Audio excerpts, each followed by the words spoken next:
Ya, muchas gracias por el reporte, Héctor. Saludo ahora al doctor Arturo Erdeli, él es actuario y doctor en Ciencias Matemáticas por la UNAM, además de coordinador de estadística del movimiento Salvemos.org. Arturo, bienvenido. ¿Qué tal? Muy buenas tardes, a tus órdenes. Gracias, Arturo. Decía el martes López-Gatell que hay un ligero repunte de casos de COVID-19 en 6 estados. ¿Es así? ¿Es ligero y son solo 6 estados? Bueno, es ligero. Hay un repunte muy grave en el estado de Quintana Roo. De hecho, el nivel de contagios ya supera los 2 picos anteriores. Entonces, es muy grave en el caso de Quintana Roo, muy grave en el caso de Yucatán y muy grave en el caso de Baja California Sur. Y otras entidades que, sin estar tan graves, pero ya son muy preocupantes, estamos hablando de Campeche, de Tabasco, de Sinaloa y de Tamaulipas. Así que, por lo menos esas entidades ya están en una situación bastante preocupante de repunte. Entonces, estas 3 estados están en situación grave. ¿Dirías que esto es como la puerta de entrada a la tercera ola? Pues no sé si a nivel nacional, digamos, está focalizado en esas entidades, pero, por ejemplo, lo que no hay duda es que Quintana Roo, Yucatán, Sur, sí están viviendo su tercera ola como estados, ¿no? Faltaría ver si eso se generaliza en el resto del país. Ya la situación es muy distinta, ¿no? Porque ya entran en juego, pues, cuestiones climáticas y el uso o no de aires acondicionados, ¿no? Que curiosamente varias entidades que están mostrando repuntes, todas ellas son estados costeros, ya sea del Caribe, del Golfo de México o del Mar Pacífico. Oye, todas estas medidas me parece que no abonan a mejorar la circunstancia que tenemos de COVID-19, ¿no? Vaya, me refiero al regreso a clases presencial, que vaya, todavía no es obligatorio, pero ahí está el hecho del retiro de las conferencias de prensa diarias referentes al manejo de la pandemia en nuestro país. Sí, bueno, el retorno a clases presenciales me parece totalmente imprudente, porque apenas, y tenemos, digamos, del total de la población mexicana, apenas llevamos como un 12.3% de la población que tiene su esquema completo de vacunación. Entonces todavía falta mucha gente por vacunar. Deberíamos esperar a vacunar a mucha más gente antes de estar regresando a clases que quizás ni es tan urgente, ni es obligatorio, ¿no? Y sí puede disparar los contagios en el país. Oye, veíamos en tus redes sociales que compartías algunas gráficas de cómo está la circunstancia en Ciudad de México, en Nuevo León, Colima, me parece, ¿no? ¿Que hay repuntes ligeros en estos estados? Sí, en el caso de Nuevo León y la Ciudad de México son, digamos, lo que es claro es que el descenso de casos ya terminó, que hay ligerísimo repunte, pero así empiezan los repuntes, no empiezan ligeros, se empiezan a agravar hasta que se salen de control. Entonces, creo que es muy importante no acelerar el regreso a clases o no acelerar el regreso a actividades no esenciales, porque entonces podemos empeorar la situación. Oye, contrario, vaya, esto que estás diciendo, hoy se anuncia que mantenemos el semáforo verde aquí en Ciudad de México y parece que hay reaperturas o algunas cuestiones que tienen que ver con restaurantes, si no me equivoco. Sí, pero en ese caso de los restaurantes, pues ahí ya cada quien decide si toma o no ese riesgo, ¿no?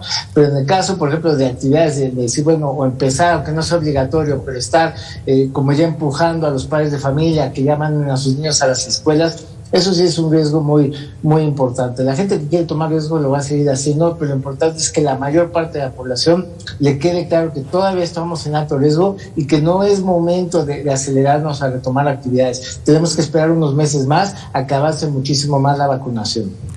Oye, por otro lado, preguntarte cómo vamos en cuanto a la estrategia de vacunación, de acuerdo con los números que tú todos los días revisas, porque decía hoy el presidente que la disminución en el ritmo de vacunación se debe a la falta de disponibilidad de vacunas en el país, ¿no? Parece que ahí hay una cifra de vacunas que tienen guardadas o que nadie sabe en dónde están, ¿no? Pues eso, de acuerdo a las propias cifras del gobierno, es falso, ¿eh? Si se revisa uno el comunicado de salud de la Secretaría de Salud del día de ayer, de sus propias cifras uno puede ver que han recibido poco más de 49 millones de dosis, que han aplicado 38.6 millones. Entonces, pues por diferencia hay 10.4 millones de dosis no aplicadas, así que el argumento de que es porque bajó el suministro, pues no acabamos ni de aplicar ese 10.4 millones de vacunas que ahí tenemos. Ahí estamos viendo cifras que tú dabas a conocer en tus redes sociales, con base en lo que todos los días da a conocer la Secretaría de Salud Federal, pero entonces estaríamos hablando a lo mejor de pues problemas a lo mejor de logística, ¿no? De estos 10 millones que a lo mejor que no han llegado a los puntos de vacunación, porque pues dice el presidente que no hay, sin embargo, pues la pregunta es dónde están estos 10 millones.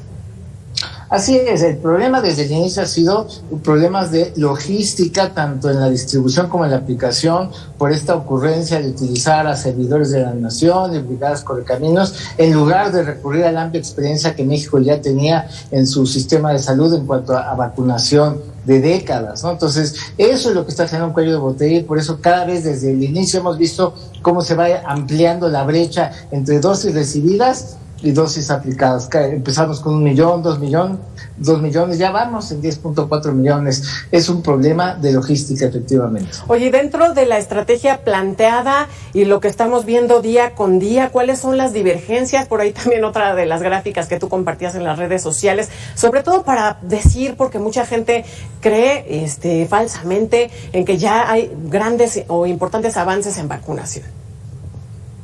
Pues digamos, si uno analiza el propio plan de vacunación que analizaron las autoridades y las metas que se pusieron para ir cubriendo a la población por mes, ahí lo tienes tú en pantalla, pues no han cumplido, digamos, está la meta del plan de salud y hasta el momento, por lo menos de enero a mayo, nunca han logrado llegar a esa meta de vacunación.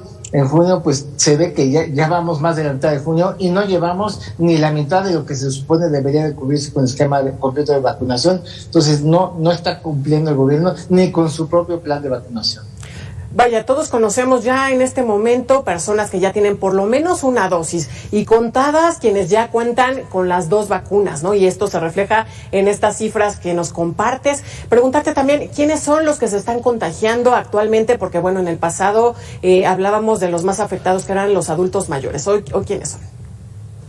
Pues de lo que detecto de las propias cifras en los datos abiertos de la Secretaría de Salud, estaremos hablando del rango de edad como de 20 a 39 años. Son ahorita los que están mostrando mayor repunte de casos y que obviamente no son el sector de población que está siendo vacunado, pero que sí es un sector de población que tiene mucha movilidad, que tiene que salir a trabajar o que simplemente quiere retomar sus actividades. Entonces, de 20 a 39 años son ahorita el motor de los repuntes en México. Vaya, el llamado sería, por supuesto, como lo hemos estado haciendo a lo largo de todo este tiempo, seguir evitando las reuniones, evitar, recordar que seguimos en medio de una pandemia, ¿no? Así es, y lo importante es recordar que aún quienes ya estén vacunados, eso no les evita que se puedan infectar y que tengan un COVID leve, y aunque no van a ser hospitalizados ni van a morir de él, pueden quedar con secuelas importantes, ¿no? E igual los jóvenes que quizás se sienten pues bastante fuertes y que en general no se ponen graves con COVID, pero aún así tener COVID no es buena noticia. Hay mucha información acerca de las secuelas de largo plazo que pueden tener en personas de todas las edades, así que no es momento de bajar la guardia. Es cosa de esperar unos meses más a que continúe avanzando la vacunación. Va a ser seguro salir hasta que todos estemos vacunados. Antes es jugar a la ruleta rusa. Doctor Arturo Erdeli, actuario y doctor en Ciencias Matemáticas por la UNAM. Muchas gracias por estos minutos con Mega Noticias. Siempre es un gusto. Encantado, buenas tardes. Excelente tarde.